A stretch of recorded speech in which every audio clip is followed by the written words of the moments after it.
Elizabethae, یہ خاندانی نام ہے جو الشبہ سے نکلا ہے، میرے دور کے رشتہ دار حضرت ہارون کی بیوی جو لاوی کے کاہن قبیلے سے تعلق رکھتی تھی، خروج سے۔ میں حضرت ہارون کی نسل سے ہوں، میں لاوی کے کاہن قبیلے سے ہوں۔ یقیناً میں کاہن نہیں بنوں گی، میں عورت ہوں۔ آپ دیکھ سکتے ہیں عورتیں مائیں ہوتی ہیں، مگر میں نہیں، میرے بچے نہیں ہیں۔ ویسے میں بچے چاہتی تھی، ان کے لیے دعائیں بھی کی، پر کچھ نہ ہوا۔ ویسے بھی میں الشبہ ہوں، جیسے کہ میں نے پہلے ہی آپ کو بتایا ہے۔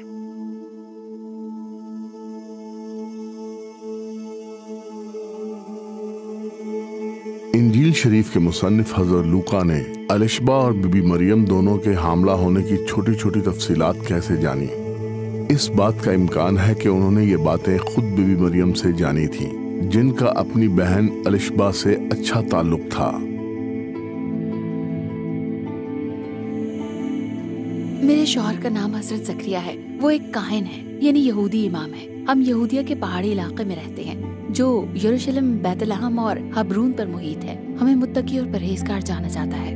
میرے شوہر اور میں خداوند تعالیٰ کے تمام احکامات پر عمل کرنے کی کوشش کرتے ہیں۔ یہ اتنا مشکل نہیں، ہمارا دھیان بھٹکانے کے لیے کوئی اولاد نہیں ہماری۔ ایک بٹن دبانے سے کچھ نہیں ہوتا، اور ہم بوڑھے ہیں، کافی بوڑھے۔ اب اس حقیقت کو نہیں بدلا جا سکتا۔ یوں کہہ لیں کہ عمر کا تقاضا ہے تو ہم اکیلے ہی ہیں۔ میں تلخ نہیں ہوں، بس تھوڑی سی پریشان ہوں۔ حضرت موسیٰ نے لکھا ہے کہ اگر کوئی شریعت پر عمل کرے گا تو خداوند تعالیٰ ان سے محبت کریں گے، انہیں اولاد دیں گے۔ کیا زکریا اور میں نیک نہیں تھے، وفادار نہیں تھے؟ پتہ نہیں ہم اس سے زیادہ نیک کیسے بن سکتے تھے۔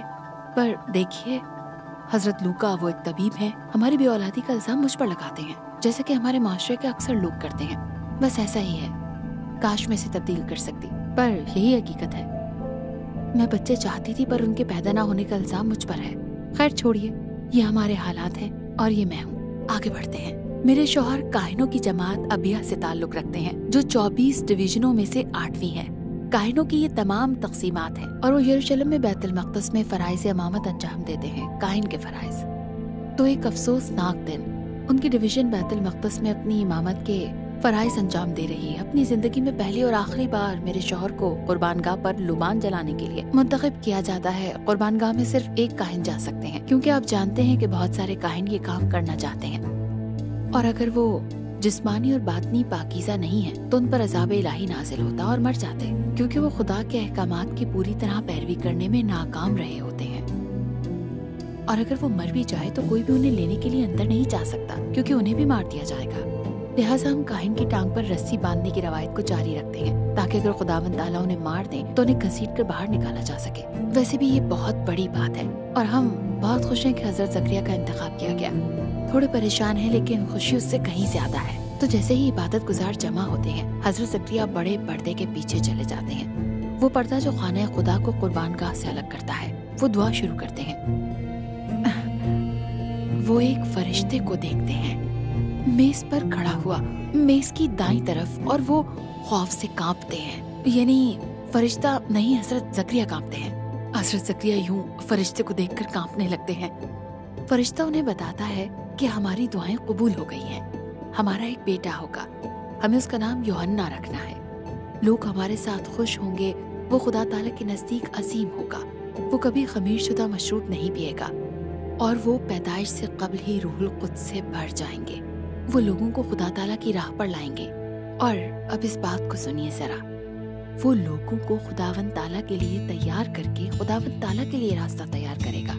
حضرت زکریا غیر یقینی صورتحال میں تھے، یہ کیسے ہو سکتا ہے؟ وہ فرشتے سے پوچھتے ہیں، کیونکہ ہم بہت بوڑھے ہو چکے ہیں۔ فرشتہ وہ حضرت جبرائیل ہیں، وہ ظاہر کرتے ہیں کہ وہ حضرت جبرائیل ہیں، حضرت جبرائیل جو خدا تعالیٰ کے حضور موجود ہیں۔ انہیں مجھے اور حضرت زکریا کو خوشخبری سنانے کے لیے بھیجا گیا ہے، جو یقینی طور پر رونما ہونے والی ہے۔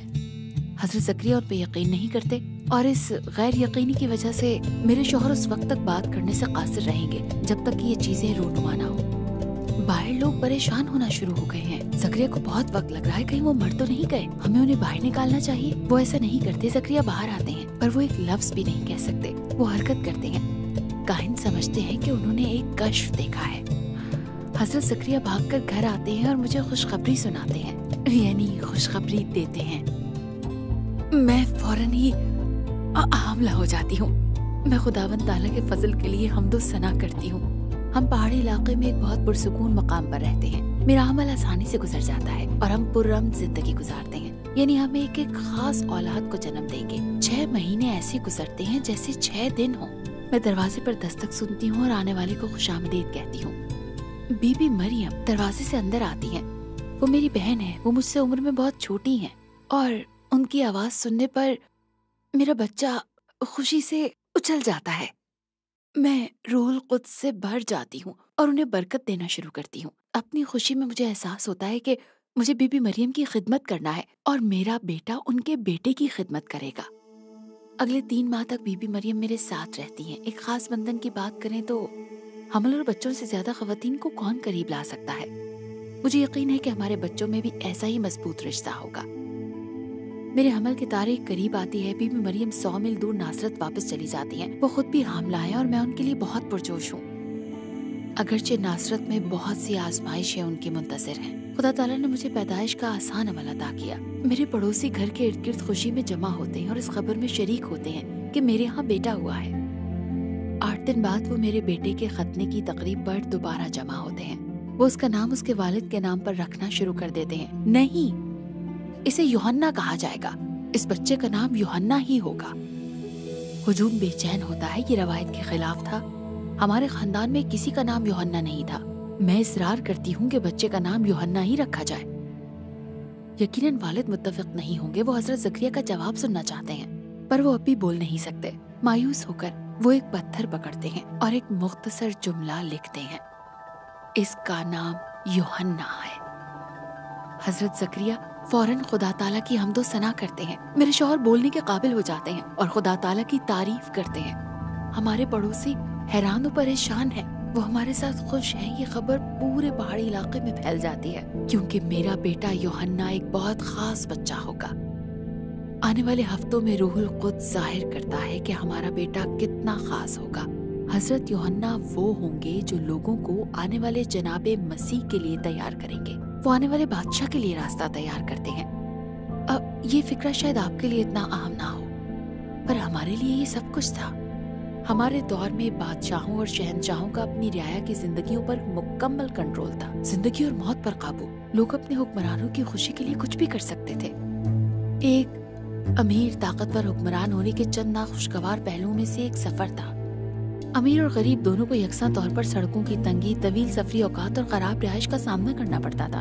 اگر کوئی عام بادشاہ ان کے راستے میں ہوتا تو لوگ اپنے سفر کو آسان بنانے کے لیے اس شخص کو خوش کرنے کے لیے کسی بھی حد تک جاتے جو ان کی زندگی کا حاکم تھا۔ سڑکوں کے سوراخوں کو بھریں، خستہ حال حصوں کو ٹھیک کریں، پہاڑی حصوں کو چپٹا کریں، درخت اور پودے لگائیں، سفر کو زیادہ خوشگوار اور آسان بنانے کے لیے کچھ بھی۔ آنے والے جناب مسیح یقیناً کسی بھی زمینی بادشاہ سے زیادہ اہم ہوں گے۔ ہمارا بیٹا لوگوں کو کیسے تیار کرے گا؟ وہ لوگوں کے دل و دماغوں کو کیسے تیار کرے گا؟ ہم گاؤں کے لوگ ہیں، یروشلم کے دانشمند اساتذہ کی طرح عقل مند نہیں۔ کیا ہمیں اسے گھر پر رکھ کر پڑھانا چاہیے یا پھر تعلیم کے لیے کہیں بھیجنا چاہیے؟ ہم اس طرح کے فیصلوں کے ساتھ جدوجہد کرتے ہیں اور آخرکار اسے گھر پر ہی رکھ لیتے ہیں۔ ظاہر ہے وہ گھر پر زیادہ دیر نہیں رکتا۔ یہ بچہ باہر کے ماحول سے محبت کرتا ہے اور جنگلات کو بہت پسند کرتا ہے۔ میرا اولاد کو پیدا کرنے کا خواب آخرکار پورا ہو گیا۔ ایک معجزہ، ایک عہد جو پورا ہوا۔